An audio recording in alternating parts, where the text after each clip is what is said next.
高提示，提升你的球技与品味。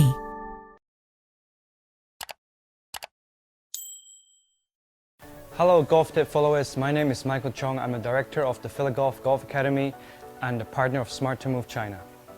Today we'll talk about force timing of biomechanics and how this will help you to improve your energy transfer, maximize your distance, and reduce the risk of injuries.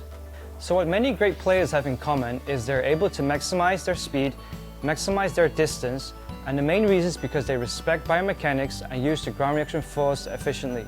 So the first component we'll be talking about is force timing. Okay, you can be very strong, you can have great speed, but if your force timing isn't at the right time, you won't be able to transfer energy efficiently. So based on research, there are a term which is called dynamic peak window in terms of vertical force timing. So the vertical force timing should occur between left arm parallel and shaft parallel. This is the dynamic peak window. The dynamic peak window depends on whether you're a lateral, rotational, or vertical player. So it could be left arm parallel, it could be diagonal, and it could be shaft parallel to the ground. These are the three possibilities of the dynamic peak window that you should be in terms of optimizing your energy of transfer.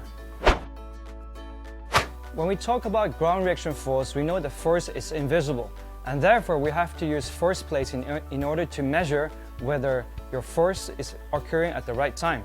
So we'll be hitting a few shots using a force plate and show you that bad timing or good timing will help you to improve your energy transfer and to maximize your distance.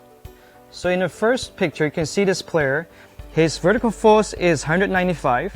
His peak is happening right at impact. All right, you can see that in the picture, and you can see it in the graph below, which is what we so-called too late. So what we said, it should occur between left arm parallel and shaft parallel to the ground. In the second picture, you can see after changes, you can see that his high peak is now 229 compared to 195. So he has increased his vertical force. His timing is before impact, which you can see in the graph below. And you can see in the video on top that his shaft is now parallel to the ground. So he's inside the ideal peak window, what we talked about.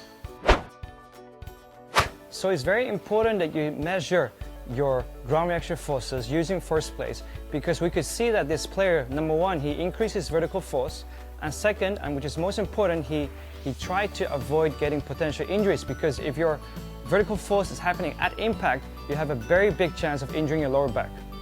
So let me share with you on how to feel your correct force timing.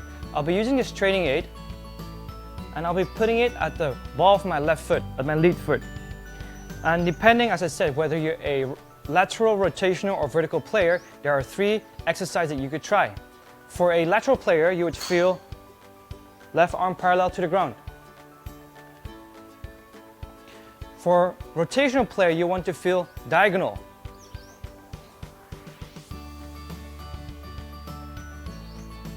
And for vertical player, the last exercise is like this.